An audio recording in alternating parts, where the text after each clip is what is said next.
Okay, so today we're going to be showcasing Frieren in Anime Vanguards update 4.5. A lot of people want to see what Frieren can do, so I guess this update is basically just going to talk about that unit and what this unit can do, because there's a lot of things that this unit can do actually, which is pretty nice. Basically, this guy right here that I have is going to be doing the showcase for me, and I'm going to try and explain everything as much as I can. The reason why I'm trying to do this video, even though I don't have the unit yet, is because obviously the time investment you need in order to get Frieren is pretty significant. So I know that a lot of people want to see how good that unit is first before they actually invest their time on them. So that's one of the reasons why I really want to do this video, for those people who are wondering if Frieren is even a good unit. So I can say that she looks to be an interesting unit. I can't really say if she's going to be a meta unit yet. Now from what I'm seeing, she is an interesting unit. So yeah. Alright, so we finally managed to get into a game mode with this guy right here who has this is the guy right here who has ethereal Frieren, by the way. So alright, so you place, okay, so first he's placing his sprint wagon down. I'm just gonna place down my Songjin Woo, which, by the way, I did get a monarch on Songjin Woo. There's gonna be a video for that later. Alright, so he placed down the Frieren. We're gonna take a look at his passives and his ability. This is evolved Frieren, I believe max. Okay, I don't think it's max level. It could be max level, but he has ethereal on him. So how much to place? Okay, so 1,400 to place. The range is pretty bad. The circle AoE at the start is honestly pretty horrible. Now, the ability right here, designate a start point and an end point to allow Frieren to begin her journey and collect the treasures along the way. So this is basically for the treasures that you can have. So this unit will randomly spawn treasure chests along the path every 15 seconds, right? So you can probably see treasure chests here along the path every 15 seconds. I don't know if it's working properly or not. Okay, so basically how it works is only he can see where the treasures are. So let's say, for example, I have Frieren. If I place my Frieren down, only I can be the one to see where the treasure chest for my Frieren is.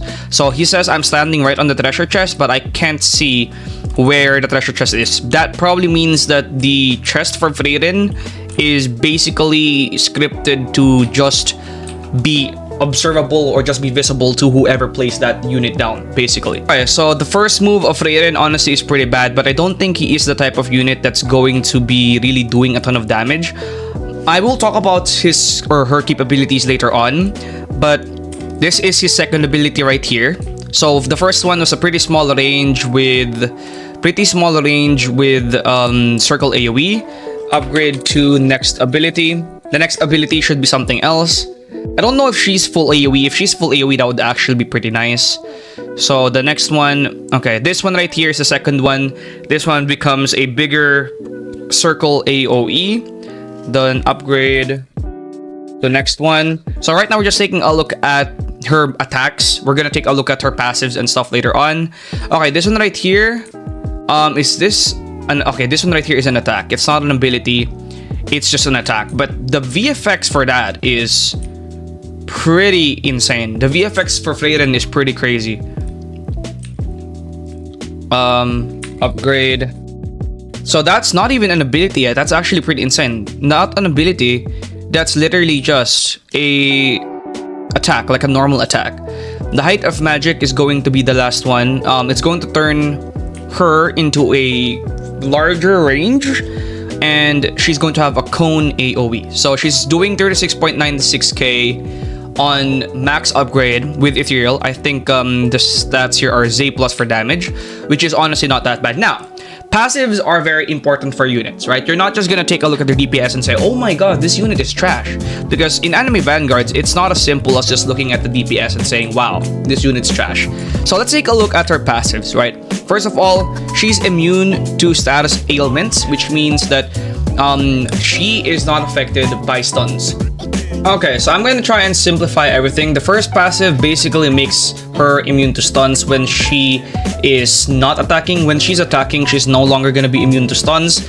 And also, her first passive allows her to do 100% more damage to the yellow HP, which is called Overshield HP in this game. This is important because the Overshield HP has damage reduction, so Frieren is essentially a counter to Overshield HP, which is actually pretty good news. Now, the second passive and third passive is the most important passive for her because they are the ones that are going to be increasing her damage, and the kit for Frieren will be discovered in her second and third passive. Okay, so let's talk about them. Okay, so basically how it works is his second passive, or her second passive, sorry if I keep referring to him or her as a him, she's a she. Okay, so her second passive is called Collector of Trinkets.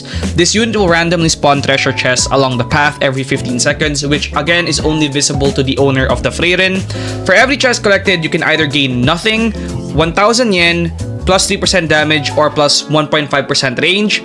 So the cap for that is 30% damage and 15% range. So that's the cap for the damage increase, but you can keep on getting yen from the chests endlessly. So basically, Frieren can act as a farm, a hybrid farm unit, because from the testing that I was making here in this video, the guy who had Frieren basically got around 25 to 50,000 gold from Frieren alone. So she can kind of act like a replacement for Takaruda, for example, because she can do damage and still provide you with some gold. So that, in my opinion, is pretty good. Also, Collector of Trinkets, you can get damage from the chest as well, so that is pretty nice. Wayward Journey will work in course. Wayward Journey is basically the active ability, right? The third passive works in conjunction or in relationship with the ability that he has, which, by the way, the ability is a local cooldown. What that means essentially is every placement of Frieren, which she has 3 placement, can use her ability, right? So that basically means she's good with Ethereal, and she might actually be better with Ethereal, because depending on what you want to do with her, she might be better with Ethereal. But if you really just want to go for max damage, I mean, Monarch's obviously going to be good, but she has uses with Ethereal, right? So how the Wayward Journey ability works is when the unit begins its journey, you can increase, or this will increase her damage and her range by 4% per second while traveling, up to 100% and 50%. So 100% cap for damage, 50% cap for range. And then this buff will reset when the active Wayward Journey is activated. I don't really know how that works, but basically what you need to know is when she finishes her journey, she can gain up to 18k DPS. Basically, she will do around 18k DPS after she finishes her journey. She'll also gain a ton of range. However, she is going to be losing damage as she attacks, basically. So every time she attacks, she loses 5% damage and 2.5% range. But the best part here is you can simply just reactivate the Wayward Journey ability anytime you want to, and then make her do damage again. So obviously, you're gonna be doing the Wayward Journey when there's a lot of treasure chests to collect. Obviously, you're not just gonna be using Fleeren as a damage unit anyways, because I don't really think that she's just a damage unit. Yes, she can act as a DPS unit if you really want to make her that, but I really think that what she's supposed to do is act as a hybrid farm of sorts, because 1,000 yen, you can actually get a lot of gold. There's actually a lot of uses with that, especially, for example, in leaderboards. If you bring, for example, Frieren and then also have 2 farms, you can get 50,000 more gold. That's actually a lot, especially in leaderboards. You can actually make use of Frieren's gold in leaderboards, in tournaments and in other game modes. I'm not really a tournament sweat, so I'm not really too sure. But from what I'm seeing of Frieren, her kit basically revolves around the treasure chest and the ability. She isn't always going to be doing the most amount of DPS, but when you do utilize her, she does have a lot of macro management, or does have a lot of management that you need to do. But if you do utilize her full abilities and her passives, she can be a good DPS unit, because 17,000 DPS per placement is actually pretty good. But again, that DPS will go down as she attacks, so there is that as well. I mean, you can always just reset the ability if you want to. But yeah, that's pretty much what I'm seeing with Frieren. She's a good kind of hybrid DPS and hybrid farm unit, I suppose. So yeah, I think that's really how I view her. I do think that she's gonna have uses in a lot of game modes, honestly. I feel like She will have some uses in a lot of game modes. But whether or not she's meta, I'd probably put her at A tier or maybe at support, because I really do think that she's leaning towards a hybrid support and hybrid DPS kind of unit. Anyways, that's pretty much it. I'll see you guys in the next one. Peace out.